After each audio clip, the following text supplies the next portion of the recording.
Presentation of The Hockey Shop, source for Sports Surrey, thehockeyshop.com. This is InGoal Radio, the podcast. It's a very disappointed Darren Millard with the co-founders of InGoal magazine, David Hutchison and Kevin Woodley. I did not win the Sense Arena VR competition. I just missed out on the top three by about 42 places, which is it's sad. And I tried again the last ditch and didn't come through. But we'll get into that in just a little bit. Also, I have a doubleheader of interviews with the goalie coach and the goalie. And they are working together this year with the Stockton Heat. Thomas Speer is the development coach, Stockton Heat, the Calgary Flames, and Dustin Wolf is the goaltender, and he is having a spectacular rookie season. So you'll hear from the teacher and the student coming up in our Sense Arena VR interview, and the gear segment returns with the stick curve segment with Cam and Woodley, guys, as we take a bit of a pause and enjoy All-Star Weekend. You guys ever been to an NHL All-Star Weekend? I've never had the pleasure, Darren. No, we were hoping to come this year, but the invitation never arrived. I don't know why. Border issues. Oh, like all it's sad. They all the incoming mail to the it'll probably get there sometime in March, and I apologize for that. No, this is the first time that Vegas has hosted NHL All-Star Weekend, and there's a bit of a juxtaposition with what's going on in Canada, in the likes of Toronto and Winnipeg and Ottawa and Montreal, where there's little or no fans at the rinks.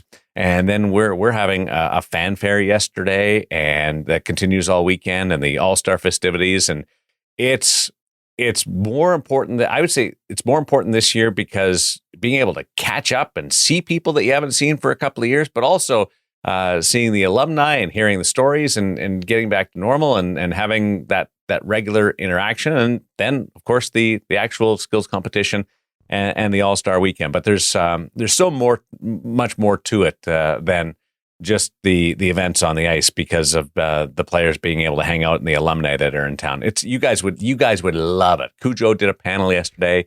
There's all kinds of stuff happening. It's really cool. Hutch, you'd be a kid in a candy store. I would be. Would love it. I'm just carrying the Zoom around with you so that we can get all these podcast interviews with guys while you're there, Darren. Yes, exactly. And it's easy. You just kind of hang out there's a soft spot in the fanfare area where everybody just seems to kind of funnel through. And that's where I just happened to be yesterday. And you were shaking hands and giving out hugs. It was great to be normal again, Woody. Yeah, no, I'm kind of like just silently sitting here jealous, but hopefully we're back to there soon up here. Meanwhile, up here in Canada, we're not even allowed to have fans in the building in certain locations. So we'll get there soon. And I look forward to one day being in an All-Star game with all three of us and getting to do this together. We'll next year's is in Florida, so that wouldn't be a bad place to go hang out. Right? Maybe 100%. A little time with our good friends Robbie Tallis and Roberto Luongo. I think we might have to see if we can get one of those invitations that don't get lost in the mail from the guys down in Florida. 3-man Wolfpack walking down South Beach. Woodley, Hutch, and Millard. That would be a picture. Hey, part of All-Star Weekend and is going to be the arrival and the unveiling of UC Saros to a lot of people. We know UC. We're familiar with them, but UC is having this breakout season, I think, to the masses. Is that fair, Woody? Yeah, I think so. And we heard a lot about, we heard from Pekka Rinne about UC and about what makes him so incredible and why Pekka, in part why Pekka was ready to retire because he knew UC was ready for this, but. In his first season as the unquestioned number one, and I do think it was important that in the second half of last season, he kind of took over that role and got a taste of it. But in his first season as the unquestioned Nashville Predators number one starting goaltender, he leads the National Hockey League in games played, minutes played, shots faced, and more importantly, as we, in the second half start to turn this conversation from UC Saros, the all-star participant, to UC Saros, legit Vezina Trophy, maybe not even candidate, but leader. He now leads the National Hockey League at the break. in goals saved above expected, according to our friends at Clearsight Analytics. Quick primer. There's a deep primer you can find at ingoalmag.com. You don't even have to be a subscriber to read that one. But basically, we're measuring shot quality and workload. And when you weigh all that relative to environment, UC Saros right now grades out on top. Now, part of that is the minutes played. On a per shot basis, Igor Shesterkin has been better. But doing the job and playing a lot is part of it, right? Like, UC gets credit for playing all those many more games, and he's done it at such a high level that he's 100% in the conversation. Like, to me right now, we've got a whole half a season to go, but right now it's Saros, Shesterkin, and Vasilevsky that are at the top of that Vezina Trophy race. And for all the conversations over the years about Saros and his size or lack thereof, and we're going to hear from Dustin Wolf, a guy who's been sort of at times sort of tied to his size rather than his abilities as a goaltender. I think UC's changing this conversation because we've seen goalies succeed smaller in the NHL, but excel at a Vezina Trophy level. That, he's listed at 5'11", and that might be generous. Saros is maybe making a lot of those teams that still won't let their scouts submit a scouting report on a kid under 6'2" look a little silly. If the best goalie in the league ends up being 5'11", maybe it's time to change the conversation. Well, and hey, don't forget that the other guy you just talked about there, Igor Shesterkin, isn't he 6'1"? So they probably wouldn't be writing reports on him either. Yeah, and we had this conversation when Binnington won the cup because he checks in at 6'1" as well. Yeah. So, in Toronto, his backyard would have been, at the time, I'm not sure what the policy is now, but I know for sure, can confirm at the time, the policy was nobody under 6'2". That is fascinating and so encouraging that we've got this little bit of movement coming afoot with goaltending. And for just awareness, UC Saros being able to skate on the All-Star ice, participate in the skills competition, participate in the games, and just raise his profile up and around the National Hockey League. He might have a game that is perfectly suited to the All-Star game as well, right? Like Pekka talked about it. The patience on the edges and like the skating is incredible. But when he gets to his spots and he gets there as fast as anyone, he holds edges so patiently. And as Pekka said to us, you remember the term he used, it's fake resistant. Because of that patience, he's less susceptible to the increase in deception that we see around the National Hockey League. And the All-Star game is obviously a wide open affair, so it'll be interesting to see how he fares. But another note on UC Saros, guys, did you know that you can get his stick, his CCM eFlex 4, at least the stick he was using before, right now at the Hockey Shop and thehockeyshop.com? Huh. You can actually get UC Saros Pro Return sticks from CCM as part of their inventory. There's a large list of names. As a matter of fact, as I go through them, there's a lot of all-stars available right now at the Hockey Shop. Jacob Markstrom with a couple different paddle lengths. He was obviously experimenting. There's a longer one and a shorter one available at the Hockey Shop and thehockeyshop.com. I think they're out of Thatcher Demko, but we had another new one come in. Limited supply. There's only 3 of them, and it's a Warrior one, Tristan Jarry. I was playing around with this the other day. We talk about Jarry being like the underrated, him and Nedeljkovic. We all think of Mike Smith and Carey Price, but him and Nedeljkovic maybe being the next guys to get an empty net goal in the NHL. I can see why. The whip on Jarry's stick is unlike anything I've ever experienced before. You just give it a little push on the handle and the paddle just bows and it's ready to pop. So they got 3 of those. They won't last long, on sale. Pro Return CCM, we talked about it a couple of months ago. They had so many, like I want to say literally didn't have a number, but we showed you the picture in the back room, looked like 300 or 400 CCM Pro Return sticks. Still a bunch available. Remember, no warranty on the Pro Returns, but they're discounted down to $199. So actually cheaper than buying a new stick. The Saros pattern is beautiful. It's a 24-inch paddle. So if you're a guy that likes a little shorter paddle, or if you're just, like me, getting a little shorter and shrinking as you age, a great option. Make sure you check them out. We've talked, and we're going to talk again about stick curves. We've talked about paddle length, all those discussions at the Hockey Shop. Beyond all the stock options, a lot of great options now in the Pro Return department at the Hockey Shop and thehockeyshop.com. How many guys do you think play with the size of the stick, adjust the paddle length through the course of their career? If somebody plays 5 years in the NHL or plays 10-year pro, do do you think? Or do most guys just stick with the same paddle length through the course of their career, Hutch? I've got nothing to go on there. I don't know if Woody's talked to a few of these guys, but I can imagine like other gear that we've talked to guys about that there's probably two camps. You've probably got that group of guys that just say, keep giving me what I was getting. I'm comfortable in it. I'm happy in it. And you probably got a few guys who are excited that they're playing at a level where they can just ask for something and it arrives. And why wouldn't you play around with it? I'd be excited. Hey, listen, Woody, Tristan Jarry actually has scored a goal. I don't know if he was using the same whippy stick in 2018 when he scored in the American League, but he does have his name on the goal scoring list. Yeah, and when we talked to him a couple of years ago at Tendy Fest at the Hockey Shop's Tendy Fest, I think he'd had a couple other near misses in the American Hockey League. So that's why we've got him at the top of our list, as I said, to score a goal in the NHL. I've only got about 15 messages, Darren, from Woody talking about this Jarry stick. Like, this isn't false bravado for the show because he wants to promote Cam in the Hockey Shop. Like, Hutch, what do you think about this stick? What do you think Maddie would think about this stick? I really think I want to get one of these sticks. I might even be able to get a shot over my own blue line if I had one. I don't think that might be wishful thinking, but my God, I've just, and it's, their pro factory is different than their retail factory. It's just, there's a level of whip and bow on this Warrior stick that I have. The E-Flex 4 to me has been one of the sort of best sort of pops on that, and we'll have some news about their next line coming out this summer. We just finished a call with one of the leaders in their stick development department at CCM. They got some exciting stuff in terms of kick point options coming this year. I liked their E-Flex 4 Warrior.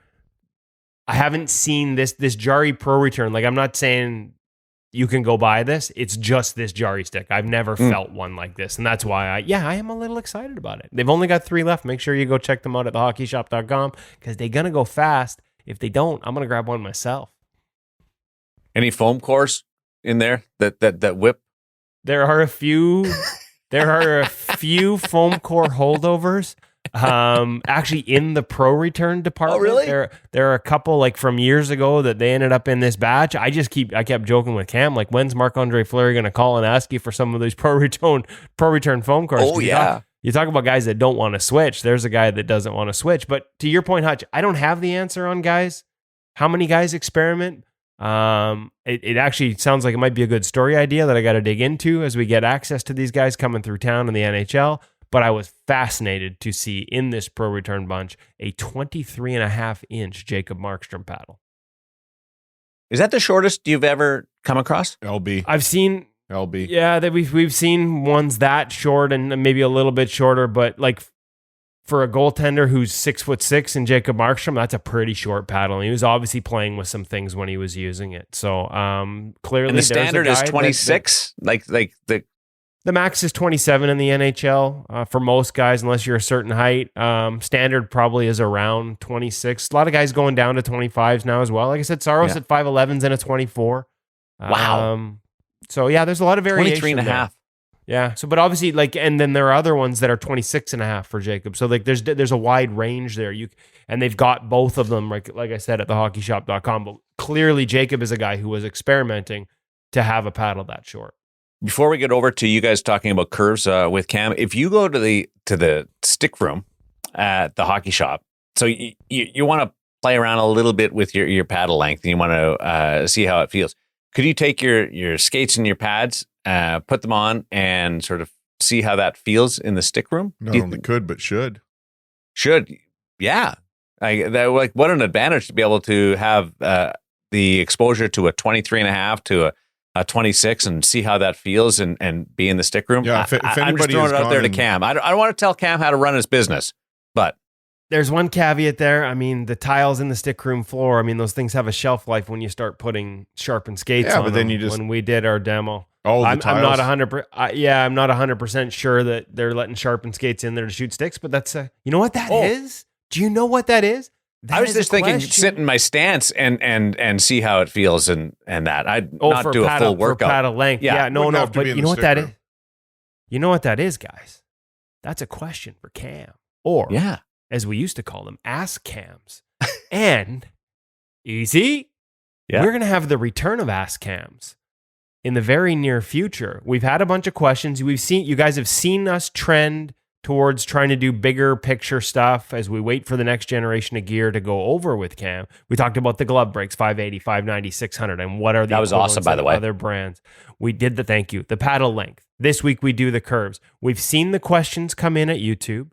We'd love for more of your questions to come in. We're going to answer them in a segment here in the next couple of weeks where we'll sit down and go through them. Our listeners, as always, very educated, smart people.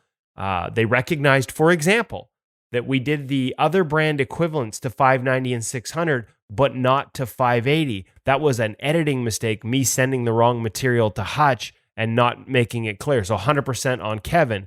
We did have that answer. We'll give Cam a chance to answer it. Some great people pointed out, we did paddle length standing in skates so I wouldn't be in sneakers. But when I dropped to my knees for the butterfly, I wasn't wearing pads, which would have changed the height of where I was. So our audience, as always, you guys are on top of it. Send us more questions about these reviews we're doing. We'll do a whole separate package answering them with Cam and going over. We'll get the video out and we'll show the difference between in pads and out of pads and how that affects your paddle length. See if we can get some pros to answer as well. So yeah, no, this has been a real fun thing. I just wanted to make sure people are on YouTube. You're asking questions on our YouTube channel. Make sure you check out the full videos there. And Hutch, where can they get you if they want to ask us questions directly? I believe that address would be podcast@ingoalmag.com. Podcast@ingoalmag.com. I can't do it nearly as well as Hutch. Off those twists and turns, another curve for you as we check out Cam and Woody talking sticks at the Hockey Shop, thehockeyshop.com, source for sports Surrey.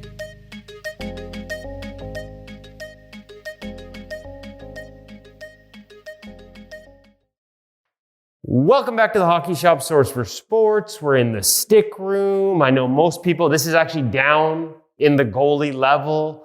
We do let forwards in here. Most people think of this as a forward. I let forwards in here. You just happen to come by and make a mess. They let forwards in here, but it's also good for goalies too, especially when you're trying to choose a stick. We talked about it last week. Paddle length, getting it set for your stance, when you're in your butterfly. This week we wanted to talk curve. Correct. There are a lot of different options, but really there's a couple of standard staples. Cam, I'm going to turn it over to you. The first one we're going to talk about is the Bauer P31. Now listen, folks, at the end of this, we're going to do what we did with the CCM gloves, the 580, 590, 600. We're going to take the staple sticks and curves after we've explained them, and we're going to run you through the equivalents and what they're called in all the brands. But first, let's start with the P31. And Cam, you tell me, why are we starting with the P31?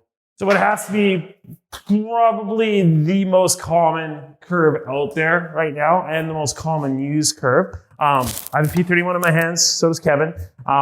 This is what we would really go for, is like your standard mid twist curve.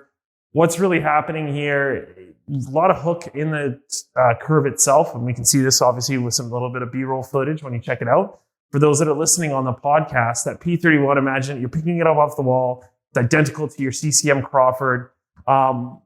Openness in the toe, really good for those lower kind of hard passes per se. You're not looking necessarily to clear it over top of the boards. I know some guys can with this curve, I myself included, if I really need to. A lot of control with it. Down low, though, is where I find it works its best. So great for that good, hard 10-foot pass. You're putting it on that defenseman stick as they're going to clear that zone.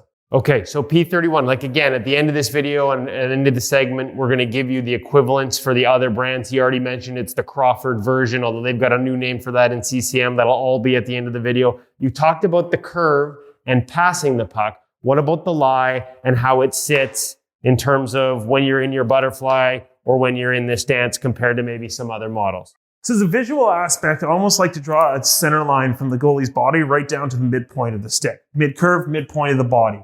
All your movements kind of are centered out of the control of that stick right from that basically center point of it.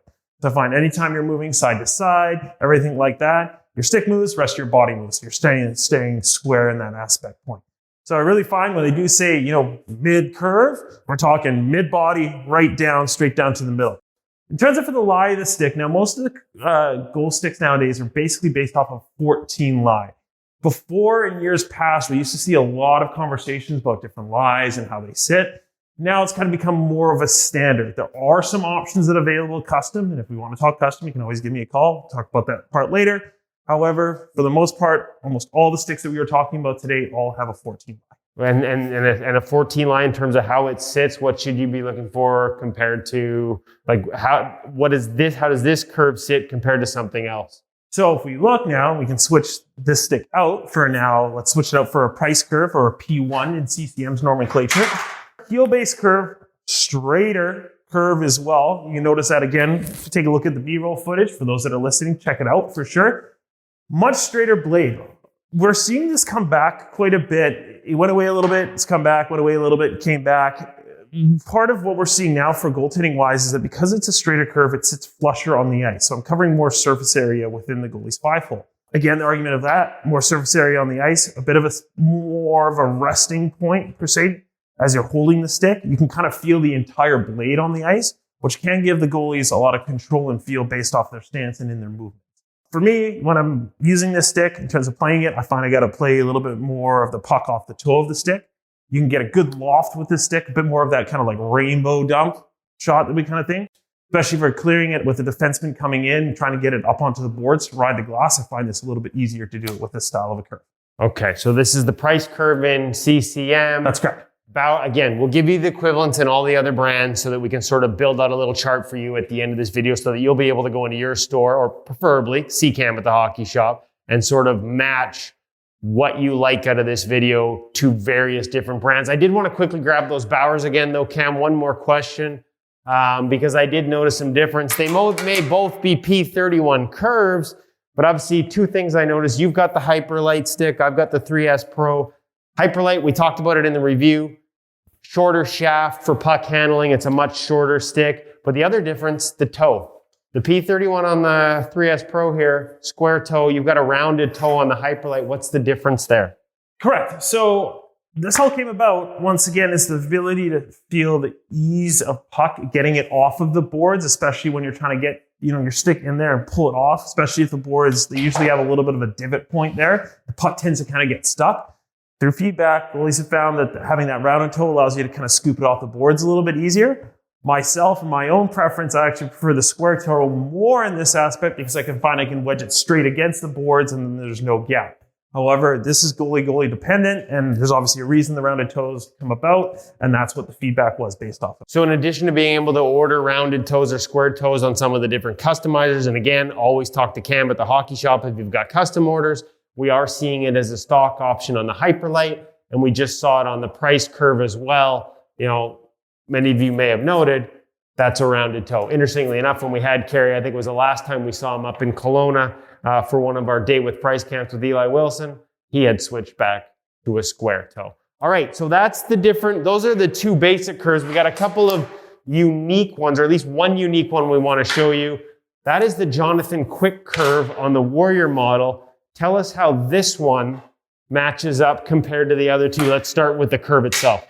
Very straight as well. So not as heel based. So you still get a bit of hook in the mid portion of the stick itself. So straighter, but more of a less curved, but mid curved as opposed to the price is straighter, but it starts at the heel. This is probably one of the straightest blades that we carry and exists out on the market today right now. In terms of overall feel wise and stuff like this, in my opinion, it's a bit of an older style of a curve. I actually would say in terms of shooting with curves, I struggle with this one the most. Still sits very flat on the ice in terms of a surface area coverage standpoint. So if, again, that's what you're looking for, that's what the curve can provide for sure. Again, it really depends a little bit on your preference and whatnot. I'd imagine if you're tossing backhands, the straighter curve's a little easier too. Correct, because you can grab it from that kind of mid portion, again, upper portion of that toe and be able to kind of flop it up.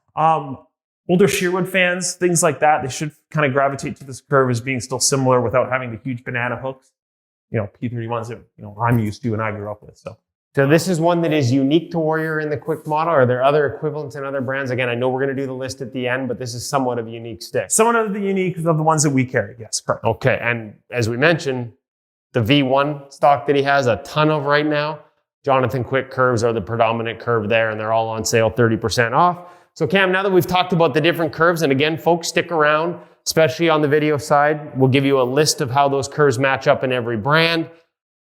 We're going to let the podcast side go and encourage them to come watch the video because Cam's going to give us a demonstration of how this puck sort of comes off and what part of the stick you would actually be handling the puck with based on the curve. Some you want them more in the middle, some you're playing it more off the toe. That demonstration will be video only. So make sure if you're listening on the podcast right now, you check out the video at the bottom of the page at InGoalMag.com or on all our social media channels. And of course, if you have questions, you can always call Cam at the hockey shop. 604-589-8299 or 1-800-567-7790. Because remember, as much as we're showing you the basic stock options, custom available, get your name on it, the works, minimums depend on the brand. Cam can answer all those questions for you in person. Make sure you check it out.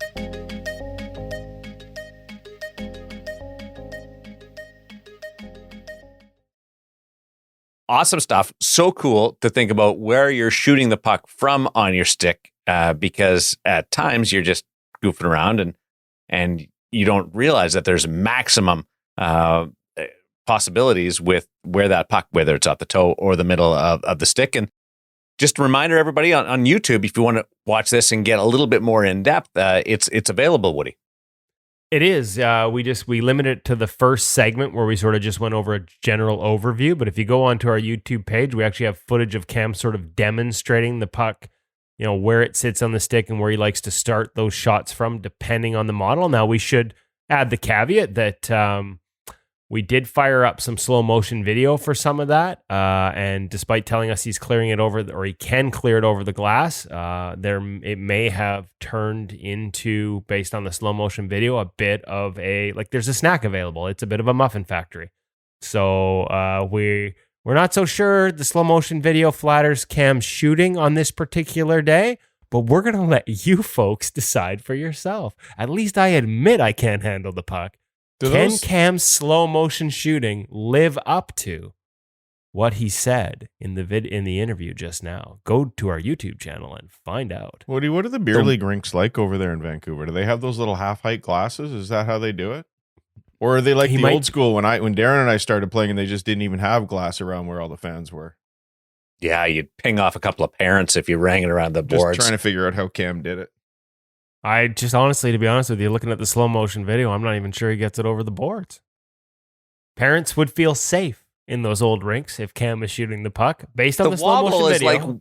The wobble is like wings. It helps it get up in the air. I don't know. That sausage tossing's pretty lumpy. Pressure. He's doing it on camera. There's a element of being in the spotlight there that adds to the moment. So I can't shoot. So he's got full credit in my books for just giving it a shot. Next video we could have just a little shooting competition between the two of them. Like maybe Kevin can get a little slow mo too. Yeah, okay. I've told you guys I play shuffleboard. Maybe you know what? Maybe if I buy that Jari stick before they sell out, I'll be able to get it off the ice. I haven't seen the video yet. Is he wearing new gloves? He's not wearing gloves. He's not wearing gloves. We were just trying to demonstrate. There you go. There. That makes all the difference in the world. With a glove, it'd be much easier. And he did have like the Tim Stutzle bad level tape job because he just was basically doing the stick room tape along the bottom. No wax on the tape probably either. No wax either. Yeah, we're gonna cut Cam some slack, but I mean, you didn't. You were like whoa, and then you went hard on him. Well, I got to chirp. If we're not having fun, as Dustin Wolf tells us, yes, in the drill that we posted to InGoalMag.com, nice little fun stick handling drill, great tips on how to hold off a forechecker and create a little deception to get a forechecker to go the wrong way from Dustin Wolf and Thomas Speer. It's online right now at InGoalMag.com. As Wolfie told us in that interview, if you're not having fun, what are you even doing? Go get a real job. But this is a lot of fun. Let's chat with Dustin Wolf and Thomas Speer. It's our feature interviews this week, brought to you by Sense Arena VR.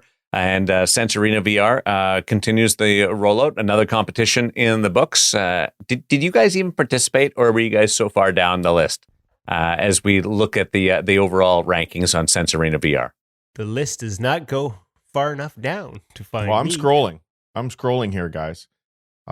Sense Arena, who brings us all our feature interviews, of course, has their global skills competition on, and we're coming up to the very last segment. The actual competition will run from February 21st to the 28th, but there's practice sessions up there now, so you can get familiar with the drills you need to do. I thought, Darren, based on what you told us last week, I figured I'd just flip through the leaderboard here for goaltenders, and I've gone down to 60, and I don't see a Darren. I don't know if you're hiding behind a pen name or a celebrity name or something, but I can't find you there, Darren. I was top 40 at the time of my posting. What's that? I was top 40. I was top 40 at the time of my posting. Yeah. A bunch of people must have jumped on and participated because at the very of the end. podcast. I'd like to congratulate everybody who got on there and helped us out by knocking Darren out of the leaderboard. As I flip through here, Olympics have started, and I see a Devin L on the leaderboard there. Might be Canadian goalie Devin Levi. I'm not sure. He definitely uses it. We do know he uses it. That would be pretty cool. I just love this competition, guys. So I would encourage people to hop onto Sense Arena, give it a go, challenge yourself against all the goaltenders around the world, even Darren Millard. And if you happen to finish atop the leaderboard and then you get into their final round that will, the finals as they bring all the winners together, you could win a trip to the Stanley Cup playoffs this year, which is just phenomenal. So not only would you have the best off-ice training tool that is available to goaltenders today, but you'd have a trip to the Stanley Cup playoffs, and maybe, if the game's in Las Vegas, you might even meet Darren Millard. We'll make that happen for sure. If it's in Vegas, we're hooking up. Guaranteed. Can I just... Hutch, we got to get in on the contest now. It's the only way we get our invite. There you go. Hey, here's as people listen to the various benefits of Sense Arena and Sense Arena VR, I discovered one, and it works for all levels of goaltending because everybody's given up an early goal, and you've had to fight through, or a couple of early goals, and you've had to fight through it and figure out a way to reset and battle. In that competition, if you're, because you can do it, you participate as much as you want. It's just your most recent score is posted. You gotta find a way. If you give up a couple of early goals that you think I should have had those, or I've had that, I've been perfect in that skill session before, and I allowed a couple goals. You got to find a way to get through it. So it actually works on the mental side of your game as well, in digging deep. And I didn't expect that benefit to it. Well, we've heard Brian DeCord talk a little bit too about how it can help you mentally come off a bad game when you might not get ice time until your next game, or you've got 5 days before practice, just help you sort of reset your confidence levels as well. And interestingly enough, we ended up incorporating it, not on purpose, but it was just so obvious we had to bring it up in our latest pro reads with Eric Comrie. You talk about and we talked last week about Comrie going 7 weeks between starts and being mentally sharp. And when we went back to our webinar, we went back to a video review session he did with Jack Eichel coming down on him from the Buffalo Sabres last season and an open look. Comrie talked about sort of box control and making sure he was on angle and how that gave him the patience to read a Jack Eichel shot. And a lot of that stuff from the webinar we did about Sense Arena with Eric, it all tied in, like how you can check the confidence you have of being on angle and the confidence it gives you to know you're not giving anything away in the net, and how he used Sense Arena to sort of check those points as a training tool. It was fascinating to sort of do that pro read. So the pro reads is up at InGoalMag.com. There's a new one every week, breaking down video with NHL goalies. But it was really interesting. That one tied into the webinar as well in terms of how a tool like Sense Arena can help a guy like Eric Comrie make saves against guys like Jack Eichel. Now we need to see more saves from Darren Millard against Jack Eichel in practice, so we can credit Sense Arena for that too. The part about Comrie and Eichel, I thought it was fascinating. There's one thing missing from my approach to Comrie's, and that's the prayer addition. Like I have a little prayer when he kind of gets the puck, when he shoots the puck, and it's like a continuous pray. I would just close my eyes and pray as well. I think you're pretty safe. He's not going to hit you, Darren. Don't worry. If he ever does, I chirp the heck out of him. But he has yet to hear that. Hear nothing from me. So let's get into our feature interviews. Thomas Speer and Dustin Wolf. Let's set this up. It's two-parter. We want to come back after Wolf, and then we'll set up Speer. But first off, Woody, just a little mention on what's going on with Dustin and the Stockton Heat. Well, I mean, he's tearing up the American Hockey League. First-year pro, .932 save percentage. For the longest time, he was undefeated in regulation. What's his record now? 18-2-3 or 18-3-2. Like, just an incredible first year. And I think a lot of people forget that first-year pro is a big jump from junior. We've had a lot of goalies, once they get to the NHL, tell us the jump from junior to AHL was bigger than AHL to NHL. So I think Wolfie's hoping that holds up, too, when he gets his opportunity up. He had one game on the bench, happened to be in Seattle, near where he played junior in Everett. That was pretty cool.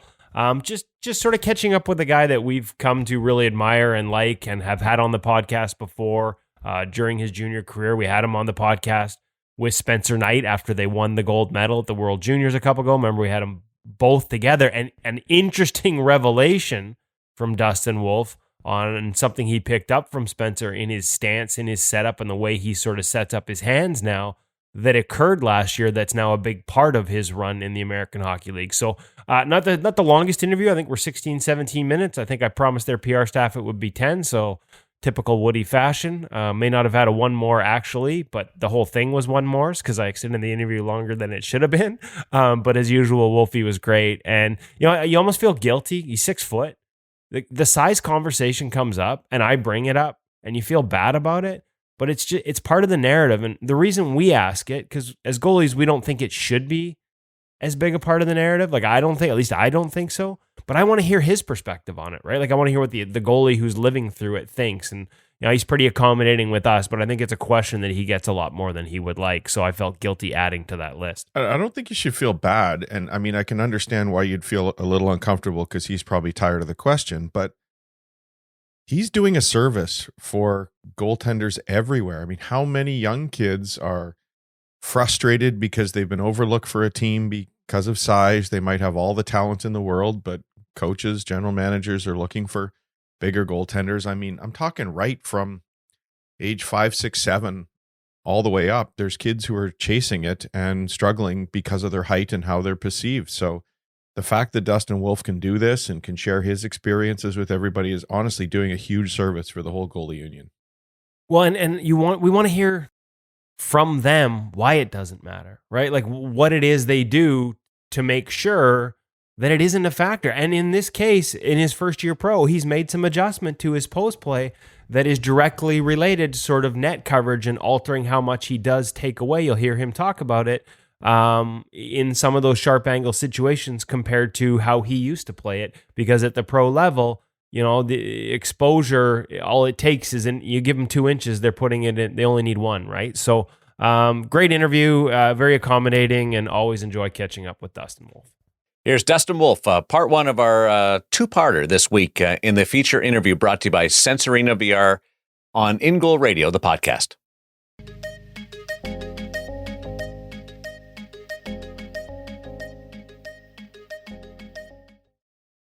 So it's been a while since we've had a chance to catch up officially. Last time we talked, I guess formally, still playing junior. Second year pro now. Real weird year, first year pro. Yeah. What's the jump been like? What's looking back over the past year? What's been the hardest challenge for you? What do you think you've done well? What have you had to adjust to the most? Yeah, I think obviously the hockey side of it's pretty, it's a big step in terms of, guys are, much older and, have been in the league longer. They know how it operates. Obviously they're all really good players as well. So, the skill level of that is definitely a jump. But I think I've been able to adjust, fairly well to that. But I think just the toughest part is, been the stuff away from the rink. I mean, living away from home is not necessarily the easiest thing to do. It's easier said than done for sure. I've pretty much been living on my own almost all year. So, trying not to lose my mind when I've got nothing to do and, try to keep myself occupied. But, the season's been fun so far. So I'm just looking forward to, keep her going. That's an understated part of turning pro. Like when you're in junior, you've got a billet family, it's almost like being at home. to have to make that jump where everything's on your own. Do people underestimate? I remember talking to Carter, actually, another, silver tip grad, about the challenge of all these things that you never had to worry about, like utility bills and food and nutrition. Tough to make that jump by yourself? 100%. Yeah, it's, thankfully I've had some resources to be able to, utilize for the nutrition side of it. And, also just like the mental side of, life in hockey. And, it's definitely a bigger part of it that most people don't see. And, all people see is you go out there and stop pucks. So, it's all the extra stuff away from the rink that really just brings everything when you're playing to life. So added element of isolation at times. Has it been tough? Like, I don't know what the rules have been. Like, they've probably been different for you at different stages last year to this year in terms of what you're able to do. We've heard it from other guys where, they just don't have that social outlet. You can't even go hang with teammates sometimes. It literally is rink, home, and you're by yourself. Has that been it's probably been tough mentally for a lot of people in the pandemic. Has that been tough for you as part of that adjustment? It's like an extra layer almost. Yeah, I mean, I think, in junior, I was very much a guy that would, go to the rink and come home and not really want to associate myself with anybody. And now I think after, with a couple of years of COVID, all I want to do is just be around people and talk to people and not be sitting by myself all day. So it's definitely been tough at times where you don't have that access to, other sources of entertainment. And, just trying to find different ways to make yourself useful in the world. So, obviously it's still a process I'm still trying to figure out and learn more about, but all you can do is make the best of it. And, when you come to the rink, just do everything you can to, give your team a chance. What's been the biggest change for you starting your pro career at the end of a season last year to coming in? Like, did it help having the experience of last year coming into this season, and in what ways? Yeah, I think, getting to know a large majority of the guys last year, to have that relationship with the coaching staff. And so, when you're coming into this season, you already know everybody, you know how the team operates, how you're expected to handle yourself. And, at the end of the day, they're there to help us, succeed. And, it's good to have solid relationships with all of them and also all your teammates. And, I think that's a big piece of, the puzzle. What about the game itself? What changed? Like you said, like everybody's like it.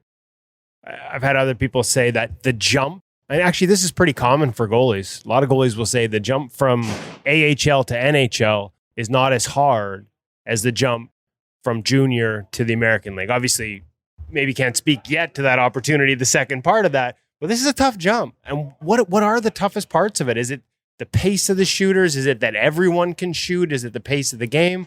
How have you adjusted to those elements as a pro?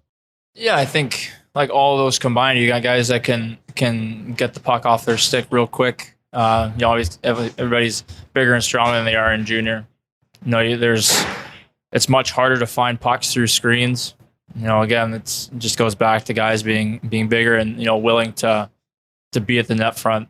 In junior, it's kind of hit or miss, and every game is like a playoff game. Every game is super intense and super tight. And if you're not in your game, you're not giving your team a chance. It's in junior, it's a little easier to if you don't have a good night, it's a little easier to get off with only giving up one or two. But if you're not on, it's going to be a struggle. You can't get away with the B game up here, can you? No, you have to be on your A game at all times. What about, you talked about screens? What kind of tips, whether it's Thomas or Siggy, or like, have you changed strategies as you've had to deal with? Like, that traffic is at pro hockey level is so intense, like you said, and it's a battle out there. Any tips you can pass along how you're managing to find sight lines that might be a little different than how you were doing it in junior? Yeah, I mean, I think I still try to look over everybody as much as possible. Obviously, I'm not the tallest guy, so it can be a little harder at times. But looking around, trying to find little cracks of vision when you can. There's certainly been some times where you're just dropping and you feel hopeless, expecting it to go in the net, and sometimes it hits you and sometimes it doesn't. But I think our D have done a really good job of being able to box guys out as well. So just continuing to battle. battling's the biggest part of it, I think. What else? Are there elements of your game, obviously, that are holding up really well?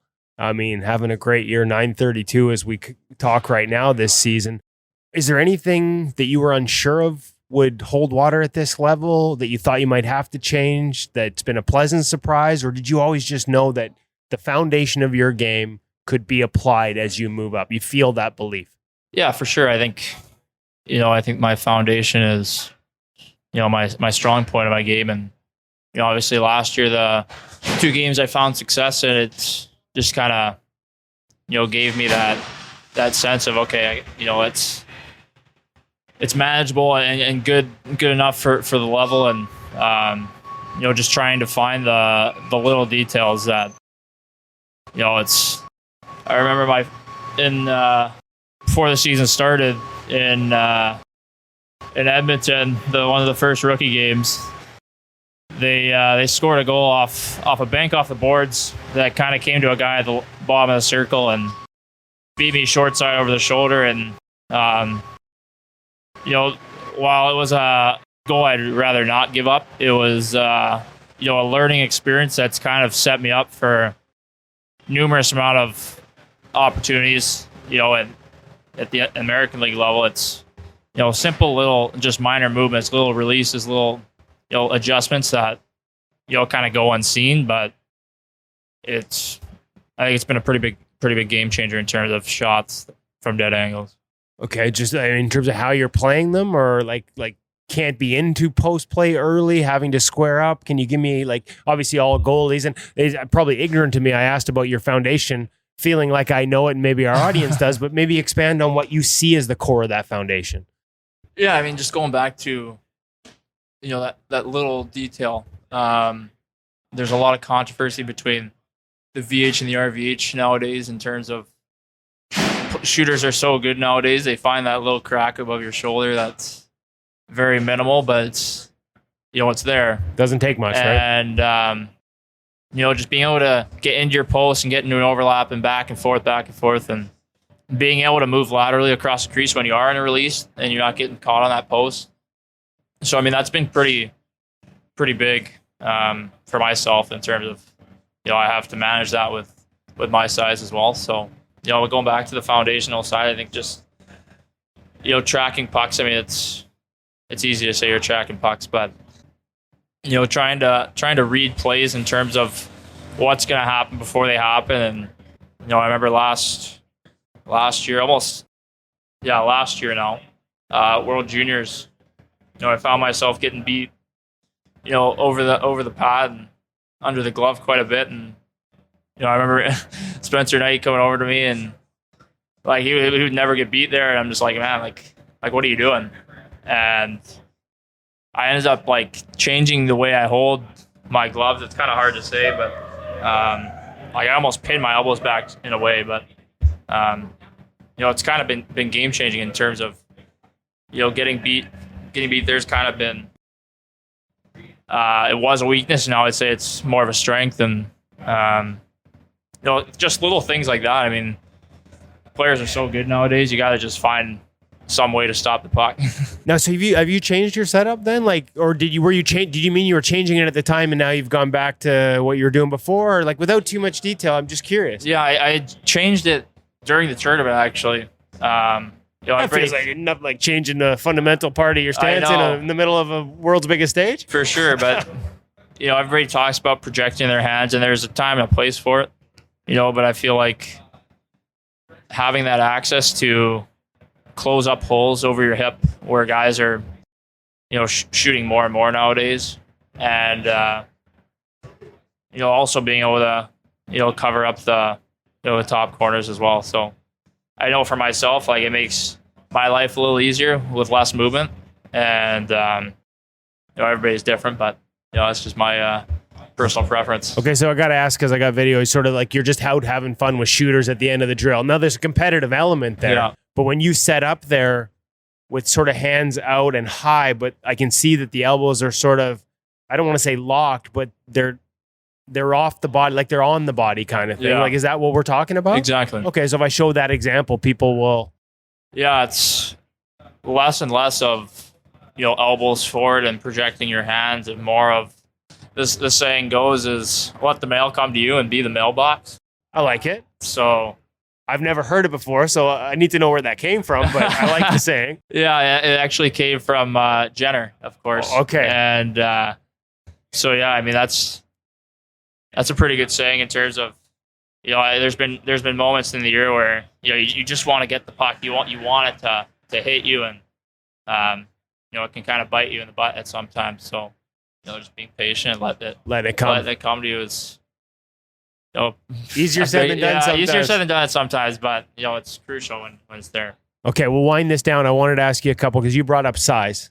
Was there ever a point, and it's going to be a conversation that I don't even like having it, but it's a question I'm sure you get a ton.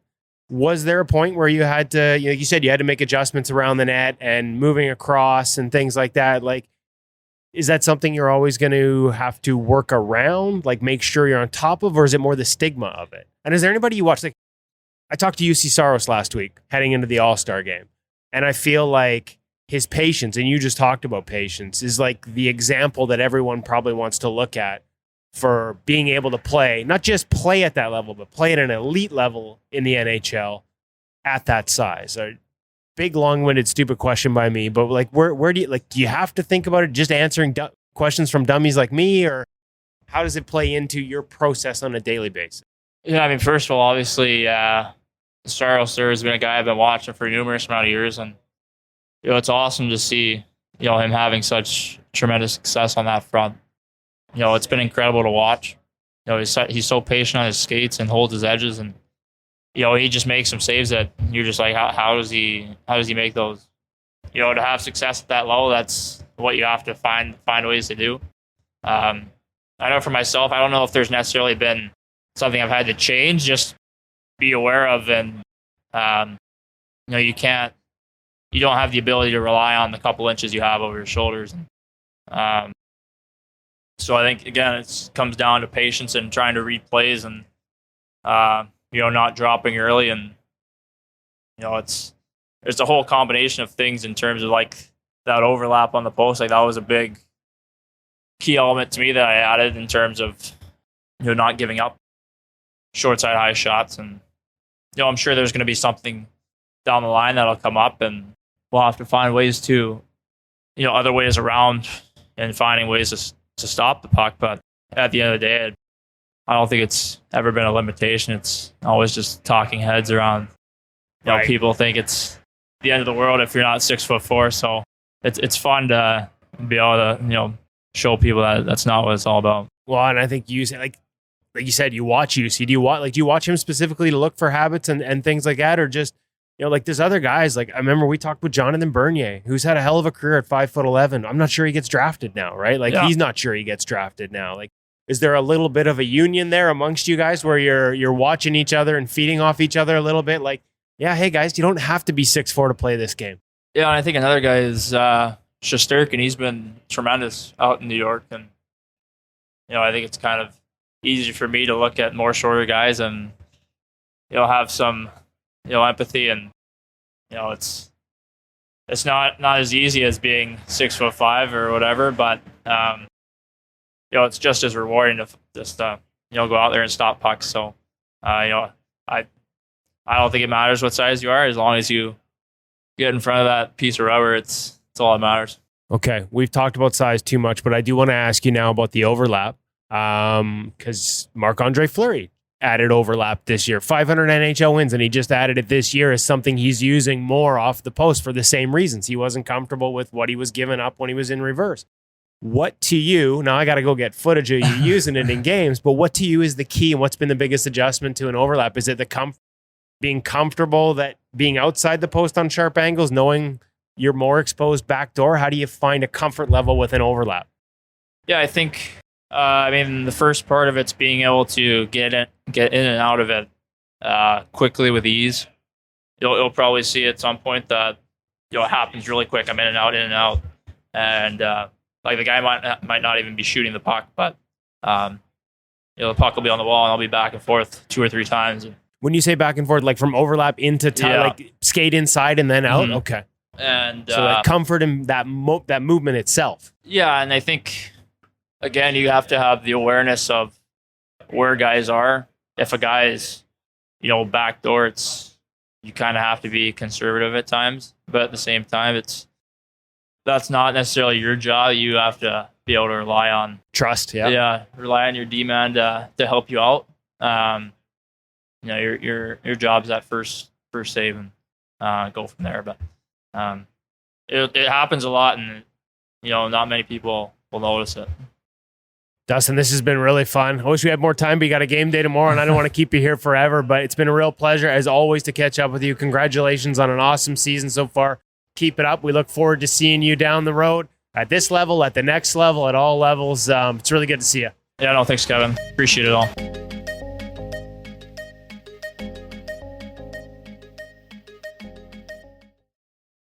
That was awesome. So cool. And we're gonna look back in a couple of years and say, how did the Team USA not run away with it? They won gold medal at the 2021 World Junior Hockey Championship, but with that tandem, Dustin Wolf and Spencer Knight, like no brainer. It's wild that they had both of them, and we're seeing great strides in their initial pro steps here, Woody. Yeah, and as much as we talk about, guys like Saros and Wolf maybe sort of changing the narrative around size, like the way Wolf is progressing, he may also be part of this next generation that changes the narrative around path and that goalies take longer. And sure, some do, but not all need to, right? Like this is a guy who has a very good trust in his foundation. And, you heard him talk about his hand position. We're going to bring you some evidence of that in pro drills to our subscribers at InGoalMag.com. We've got some drills with Wolfie that we're going to share coming up here in the next little while that'll sort of demonstrate and sort of have him show you how he's changed his hand position and how it works for him. I almost want to just post, there was a couple of drills that I captured with Stockton out at the AHL rink the other day that I almost want to just post as, for lack of a better term, and I don't know if I'm even allowed to use this term on the InGoal Radio podcast, so Hutch, forgive me. It is goalie porn. I have never seen, he did a 2-on-1 drill down low that had everyone, like all the other goalies watching, just banging the glass multiple times. It just might have been the best set of reps. Like my mind exploded. It was just crazy, like wide open and tough drill, like scoring drill. And they were not scoring. So no give up in them. Oh, wide open back doors, and they elevate into a side of the net. Like they don't put it back in the middle because they know that he's in net. And all of a sudden, out of nowhere, he comes across in a butterfly slide with an active hand and blockers it into the corner. And you're just like, what did I just see? So he's really fun to watch. He's really exciting. We focus on this.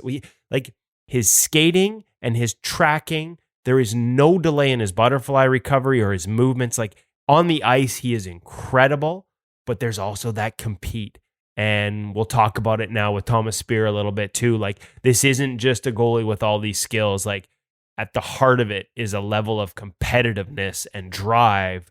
Maybe in part to shut up all the people that, don't forget at the draft. Like there was a moment there in the draft where here in Vancouver, him and his family were sitting there. Everybody made the trip up. Supporters from Everett didn't think he was going to get picked. And I knew people who thought he was the best goalie in the draft after Spencer Knight. And we're in the 7th round and he isn't getting picked. There might be a bit of a chip on the shoulder there. Whatever it is that drives him, man, that drive is impressive to watch in person. Well, if that chip on his shoulder is his itch, he's going to scratch it. And he's going to do it via a new save sequence called the Panda. You'll hear all about that coming up next as we introduce you to Thomas Speer, the development goalie coach with the Stockton Heat, and works directly with Dustin Wolf. It's part 2 of our feature interview brought to you by Sensorina VR.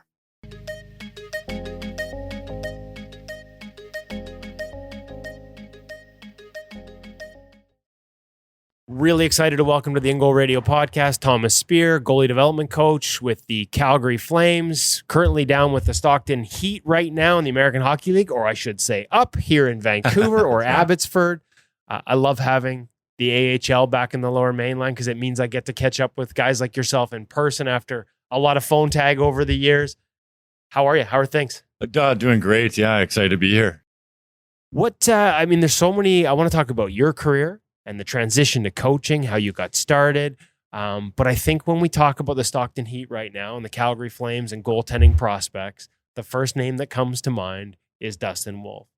You've had a chance to work with, I guess, both gold medalists last year. You worked at the U.S. National Development Team program, so with Spencer Knight, and now with Dustin Wolf. They were teammates when they won a World Junior last year. How proud a moment was that for you as a goalie coach, even though you weren't directly involved with the team anymore? Yeah, super proud. I mean, both those kids have so much in common. They work really hard, and you see, what they've done with their work ethic, right? They win gold medal. Now they're both pushing to be number ones in the NHL. So very proud of them. What's it like working with Dustin? There's a lot of different ways. Like, as much as it's funny because I just talked to him too, and you always, as a goalie guy, you never want to talk about size, but it feels like because of it, it always comes back to that with him. And yet there's so much he does well. Everybody focuses just on his height. What's been the process like as he transitions to pro for you? Just where do you see the strengths? What are you guys working on? What makes this kid special? It's funny because, that's all you hear about is height, but it's gotten to a point now, not even necessarily with him and I, it's just in general where the height argument's kind of gone away. I mean, at the end of the day, I think if you can stop pucks and you have the abilities that Wolfie has, you're going to be fine. And I think he's proving that. And then you have Sorrow. So I don't quote me on it. I don't draft goalies, but I don't see the height restrictions, getting stronger. I think they're going to slowly slip away here. And I think Wolfie's an example of why. And the reason why Wolfie can do it is his skating and tracking it's exceptional. When we say, like, we talk about that when we just did we were talking about UC Saros, you watch that skating and that edge work and the patience that comes from that. What do you see as the source of that for Wolfie that allows him to have a 932 in his first full year as a pro at the American Hockey League level? I mean, I've talked to a lot of guys over the years that say the toughest jump is junior to pro, not AHL to NHL. Like, he seems to have made this pretty smoothly. What allows him to do that? Do you know what? I think you watch practice today. I think you got a taste of what he is. He just competes for pucks. And he's also one of those kids where, when he was 12, he knew he was going to play in the NHL, talk to his parents, and he's had great coaching, James Jenner, all these guys, and skating was a big part of his childhood. So his edge work and all that stuff is so natural to him. That's something that we don't spend too much time on. But then you add the fact that he's a great athlete off the ice, right? During COVID, him and I were playing basketball nonstop in Stockton. And he figured it out quick and then he's competitive. So he has all these different tools and, so success really doesn't surprise me. People are, 932, goalie of the month. So it's kind of to be expected with him, right? Now, and yet we all come back to the height thing. The one thing he did mention to me that he's had to make an adjustment with is post play, talking a little bit about overlap instead of, being inside the post at times. And that's an adjustment. Are those the types of small adjustments that, like, it's funny because it'll get focused on because of his height. But as I said to him, like, Marc-Andre Fleury just added overlap. He's got 500 wins in the National Hockey League this year, and he just added it this season. Like, is it just part of the process for every goalie, trying different things and finding what works for you? Absolutely. And you can't say that, size isn't a factor. It's one of those things where, of course, he has to adjust a little bit because of his height. But he's figured it out. And, he has to play more aggressive off the rush. He can't be in the paint, if he's seeing shot. And if a guy's coming down the wall and attacking the net, can't be in the RVH because they'll find that at this level. So, yes, we have implemented a lot more overlap. We called it Panda, post lock, whatever you want to call it, where there's times where he's going to be in an overlap. And that awkward, if I'm on my blocker side post and there's a lefty coming down around the goal line, it's kind of hard to transition from an overlap to RVH because they're like, well, what if they shoot it at that second, right? Because it's going to go off you. So basically you just go down a little bit early in a butterfly facing up ice a little bit just to seal that post. And to go behind the net, you push over. So just these little things like that just to make sure that they can't take advantage of, him not being 6'6". Sorry, did you call it the Panda? We call it, that's actually a Siggy term. He came up. Basically, it looked like a panda scratching his butt up against a tree. So they called it the Panda. We didn't know what else to call it. So then we post lock. It's it's been a evolution. Panda Post, I think that will, from a nomenclature standpoint, live in that will live forever now. Now I need footage. We need you to set up a drill while you guys are here so I can see the panda in action. Done. Two unique guys in Spencer and Wolfie, but like two elite guys, different skill sets, different sizes, different toolboxes when you get them. What are the common things? Like how do you as a coach approach them differently? And yet what are the similarities that have allowed them to have this success at this age so soon? Well, I was lucky. Both goalies were, Spencer came to the program ready to play. It wasn't a question of teaching him things, and he's one of those once in a generation type goalies that showed up. And I was lucky enough to be there. And same thing with Wolfie. It's one of those things where they're freak athletes that could play any sport well, and they're both very competitive, right? And then you add the fact again, like they compete, they work very hard, and success finds them. Let's talk about your background. I want to talk about coaching and the transition to coaching, all the different guys you've worked with. I know you started with Mike Valley, you got Siggy here. He has relationships there. Like it becomes a small world, right? Yeah. 6 degrees of somebody in goalie coaching you're going to bump into. But playing career, how'd you get started? What got you into goal? What led you from playing to coaching, and where does the passion originate from? Do you know what's funny? So I grew up in South Florida, and my dad, he grew up, he grew up in an orphanage, and he happened to find goalie gear, and he kept that gear forever. And I happened to just go through some storage, and I found leg pads. I had no idea what they were. I was 7 at the time, so he bought me roller skates, and then just kind of fast forward, I started playing hockey. And then I'll never forget my parents. When I was going into the 6th grade, and they asked me if I really wanted to play hockey. And I said, yeah, that's all I want to do, go play in the NHL. So they let me apply to go to Shattuck St. Mary's. And my mom was like, he'll never get in. There's no way. Well, I ended up getting into Shattuck. And I'll never forget it because she opened the letter, started bawling, crying. I was pretty young at the time. And so went to Shattuck for a few years. And that's where I really had my first taste of, what it takes to train, to work hard, to not be a pro at that age, but you see it. You see all the Zach Parizis, all those guys were there, right? So I got to learn quite a bit, and then junior college, and the rest is kind of history. Okay, so I'm trying to think, like I'm doing math in my head here. That'd be like early mid 2000s, Shattuck. Oh yeah, so I'm trying to think of where goaltending was at, because that's right when I started sort of writing about it, and that's sort of when things like proper leg recovery were being taught. You probably would have learned it. And yet at the NHL, not everybody was doing it. So really sort of a golden age of the evolution of the position. You're totally right. That's when, if you kind of look at the history of goaltending, at that age is when goaltending really started to dominate the sport, right? The first guys that could be technical and figure it out really dominated. Jim Park was the first goalie guy that I went to his schools for years, and learned a lot from him. Did a couple GDI camps as well. But I'm trying to think what I was doing my 6th grade year at Shattuck. And I think I was just at Gym Park at the time. But yeah, he was teaching us outside of skate saves. He was teaching us, proper leg recovery and all that stuff. Okay. So right in that, other influences early on from a playing side, who was kind of, that was your first goalie coach, and that was, you said grade 6. So as you move up, who were some of the influences, as you move up and you move up into college and into the different ranks? How did you evolve as a goaltender? And obviously I'm going to transition to this, like, what you learned, how does it apply to what you teach now? Totally. Yeah. So I worked for Jim for years, all the way up through when I was in college. And then when I was in college, Jim was old school, right? He was, if you want to learn something, you have to do it 10,000 times type thing, which is, a little old school mindset, but I learned a lot from him. And then when I got to college, I met Mike Valley.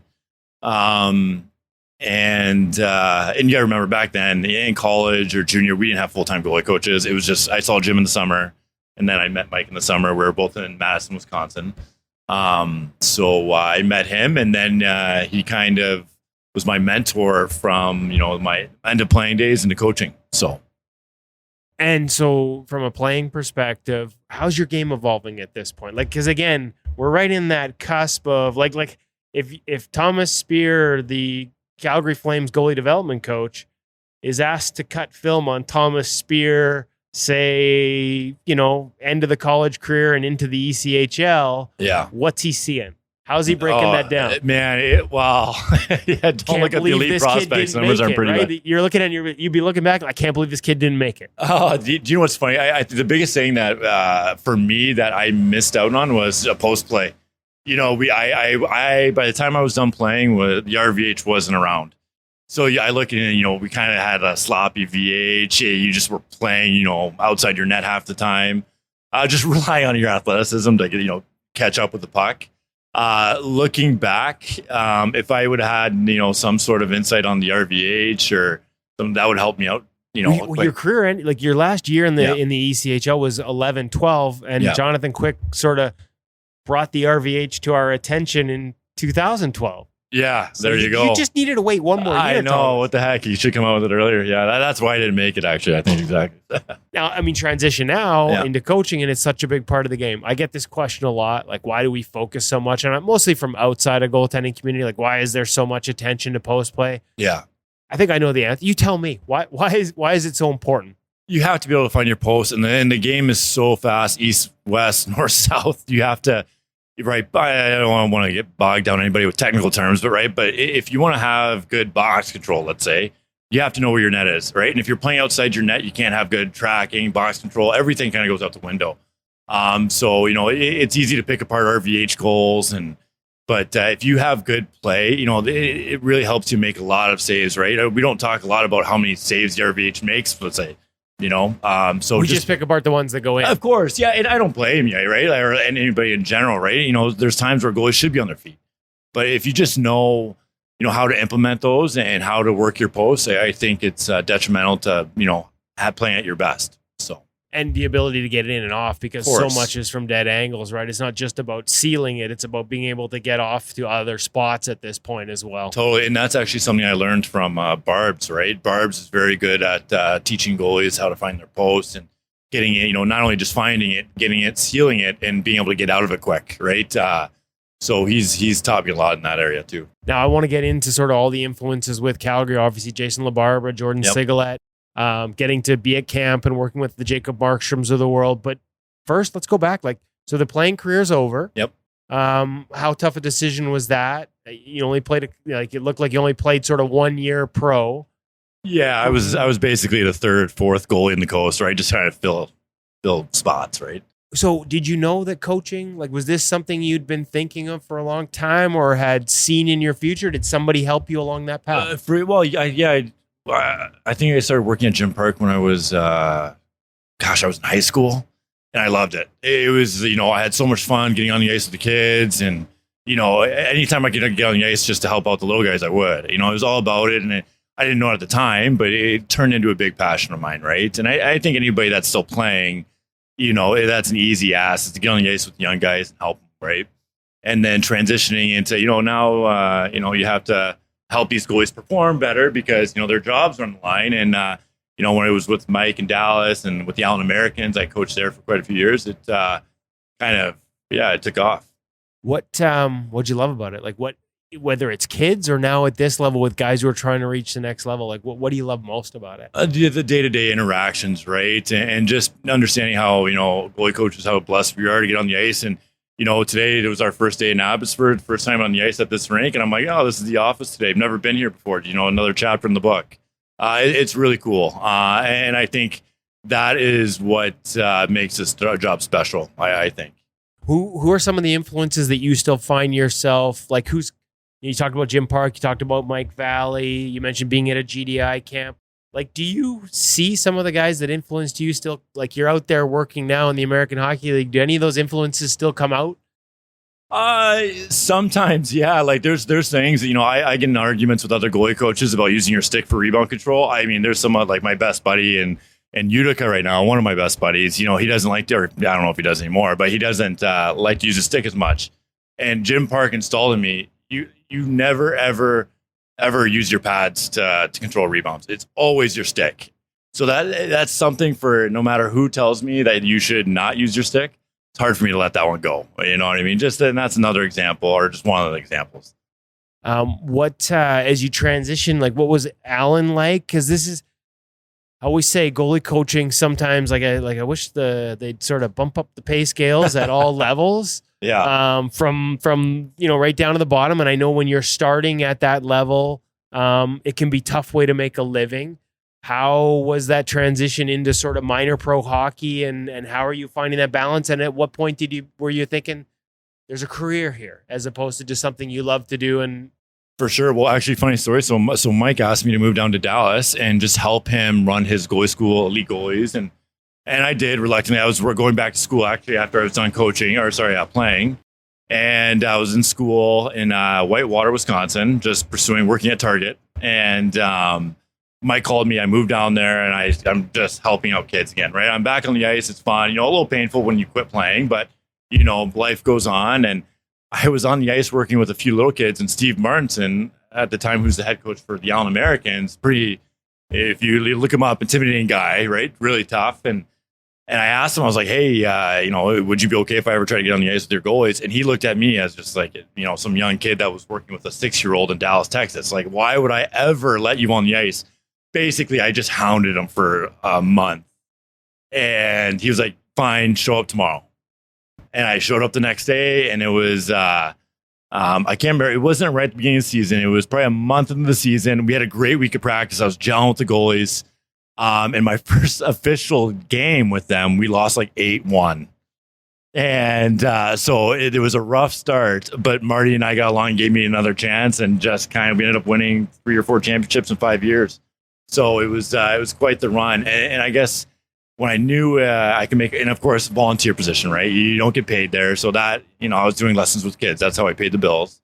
But then I got an interview with the NTDP, and the rest is history. So I was lucky enough to get that job. A lesson there in perseverance. Yeah, exactly. And you know what? A lot of people, the pay scale for a lot of goalie coaches, when you're giving so much time, it's rough. It's not a glorious job.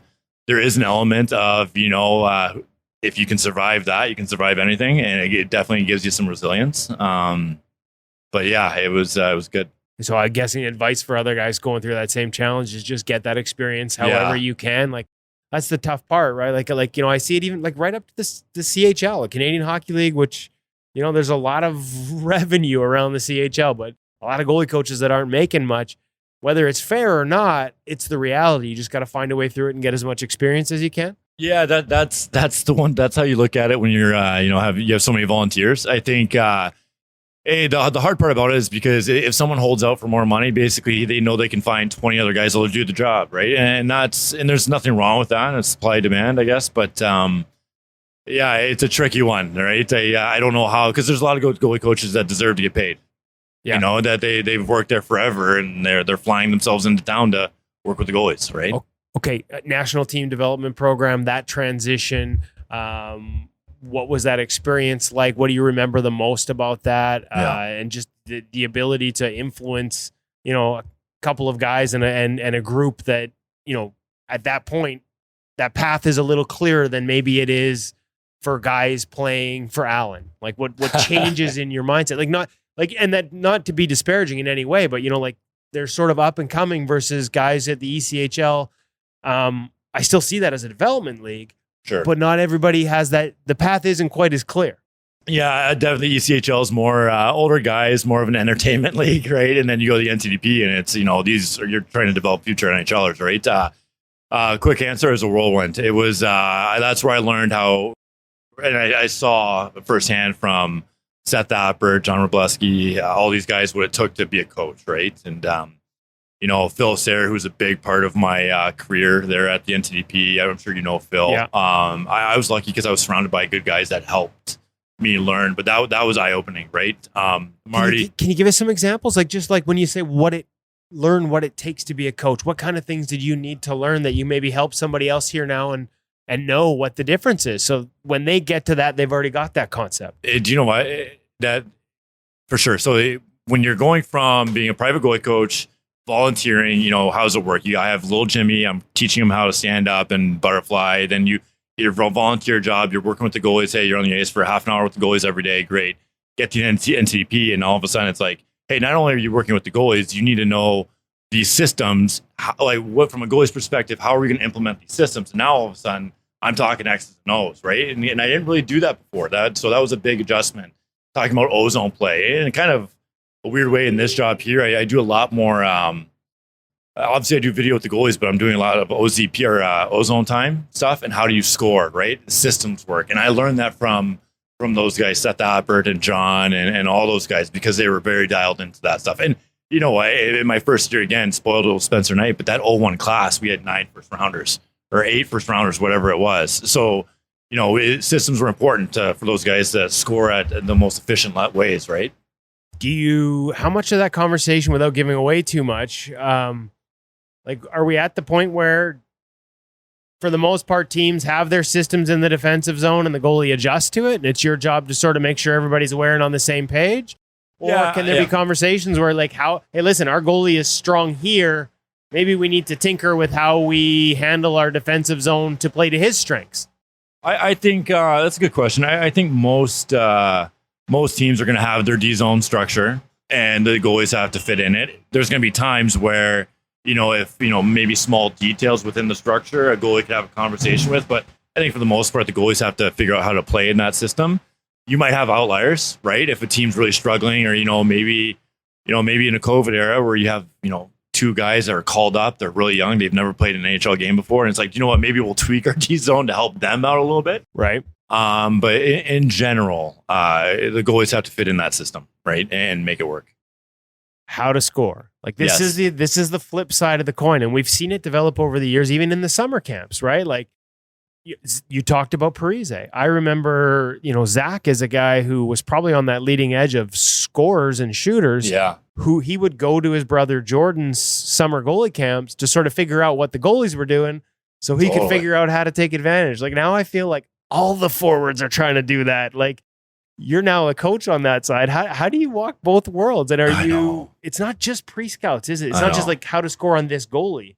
It's how to create offense.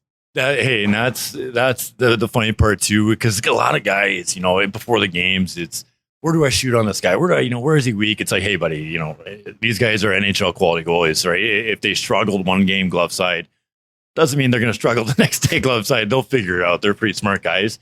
Where you can beat goalies consistently is if you can find gaps in the D zone structure, right? And, maybe we could attack something, maybe it's quick, low highs, getting to net in specific ways.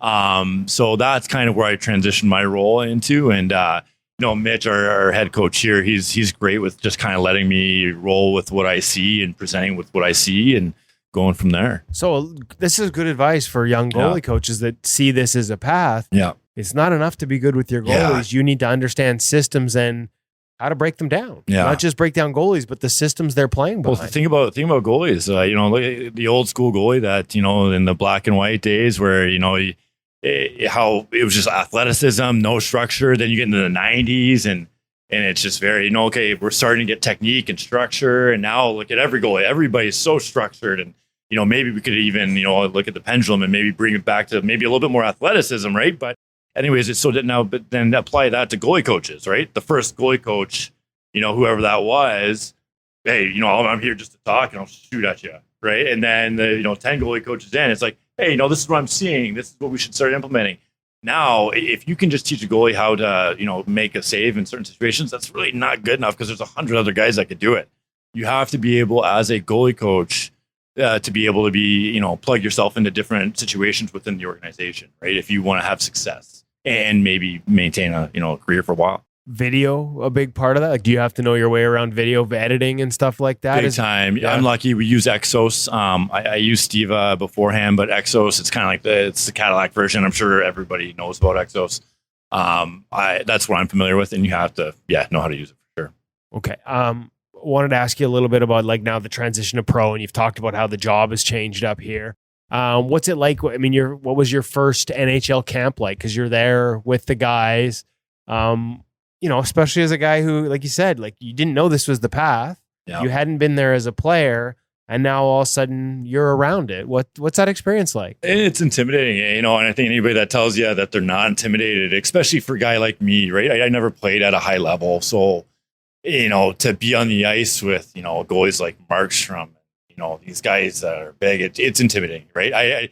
It'd be one thing if I played in the NHL for 10 years. It's like I'm just back in the day, right? But for me, it was, imagine myself not playing at that level, and then all of a sudden I'm on the ice, and it's, I can't remember who the goalies were in Calgary my first year there. I was Riddick and it doesn't matter either way. But so imagine, me without that experience jumping on the ice and being like, David, this is what we're doing. You're going to execute. It wasn't in I didn't have that yet, right? That kind of confidence. So, and then also being around the players and the coaches, right? Bill Peters was there. He was the head coach. And, so he's an intimidating guy, right? So just trying to be a fly on the wall and learn. So that was just kind of, my first camp. Now you've got me looking it up to see who the goalies were. Taubes. Oh, Taubes. Yeah, of course. Great guy. That's why I didn't remember him because he would have been probably as relaxing to be around as anyone, right? There wouldn't have been anything like he could be intimidating, like big, like what a physical presence he is. Right. Such an athlete. Yeah. But just probably one of the best people you'll ever meet, eh? Best ever. And that's why Siggy was working with him most of the time. And I was just trying to help move pucks wherever I could. So that was my first camp. And I honestly kind of like a kid in a candy shop for the first time. You're just sitting there like, oh my gosh, that's Johnny Control. That's Kachuk. I'm just sitting there like, this is the Saddle Dome. It's huge. So it was paralysis by analysis, right? There was a lot of overwhelming, my senses were going crazy. So how comfortable would you have been going in this year? Like how much more comfortable now? You've a couple years with Siggy, Barbs is there. Like how are those relationships flourished? What have you learned from those guys? Oh, so now I'm confident. I know what I bring to the table, and if they ask, I'm there to help. I definitely not the intimidated goalie coach I was a couple of years ago. So grown up in that sense, but. From Barbs and Siggy, what I've learned is, first of all, what makes a great, I don't know what you want to call it, goalie department, having Siggy up top, kind of being the director, and then Barbs manning the wheel up top with the big boys. The best part is we all get along really well. We're all kind of moving in the same direction and there for each other. So it's been a great support system. So I couldn't be luckier. Do you have to have a sort of consistent, like, do you guys all have to be on the same page on certain things? Or is there a lot of sort of, batting things around and different ideas, almost like group think where you're comparing notes and like disagreements are fine. Like, hey, what about this type of thing? I think the goalie department structure right now is much more, what do you think about this? Go with this. Like, hey, this is what I'm playing with. What do you think? Got it. Right. And our jobs are pretty busy, right? Like Barb's is on the road, his travel, we travel, we bus everywhere, they fly everywhere. So it's a lot of, we don't have time to collaborate too much. But when there is something that pops up, we'll talk about it. And Siggy does a great job of kind of keeping Barb's and I kind of in touch with what's going on if we need to know anything. But yeah, when things arise, we just kind of chat about it. So when you watch a Jacob Markstrom, and obviously a massive goaltender, and then you look at Dustin Wolf, different size, different frame. Yeah. Are there things that will translate other than the fact they're both might be the two hardest workers I've ever seen? Hey, and that's the name of the game right there. You have to work hard. You have to compete. I mean, when it comes to, what's funny, I have never seen a picture with Markstrom and Wolf standing side by side. Because that would be funny to see, because Markstrom's even Vladdy's 6'6", they're both huge, right? But they all work super hard, and I think they're all going to have success just because of that compete level, right? Anybody, even if you don't know what hockey is, you watch Markstrom in the net for 5 seconds, he works hard, right? He's always moving hard, right? No, there's nothing easy about it. And I think all the goalies in our system right now are kind of that way. Do you think can that become a mindset that just kind of filters through? Like when you have that guy at the top end that battles like that, I mean, I was around Jacob here in Vancouver for a couple of years. I think he just genuinely hates to lose. Yeah. Like doesn't care how many goals, just hates to lose. Like, can that be something that sort of trickles down? Do you know what? I think the hardest part about being a goalie coach is if you have to teach that. I think if you just see it as a goalie, and you don't recognize that, that's a problem. I think anybody that knows if they're going to play for the Calgary Flames or Darryl, if you don't have that, you don't have a chance, right? So I think that's kind of the organic trickle down, right? That kind of has been happening, right? Because you have all these guys that work hard, and if it doesn't happen, we kind of ran into that last year with a couple goalies, right? Granted, we're all under the same roof and taxi squad, so they get one shooter for an hour. So tough year, right? But new coach, Daryl sees it. Hey, he's not playing. Right. So that's just how, the nature of the business. A lot of good lessons here, Thomas. Thank you so much for this. I feel like we could keep going, and there's probably a whole bunch more, but let's save it for a part 2 one of these days. It was great to catch up with you in person, and the fact that the AHL is here, and then at the next level, we'll see you there down the road soon too in the NHL. I look forward to continuing this conversation. Yeah, thank you. I appreciate it. It was great. Thank you so much.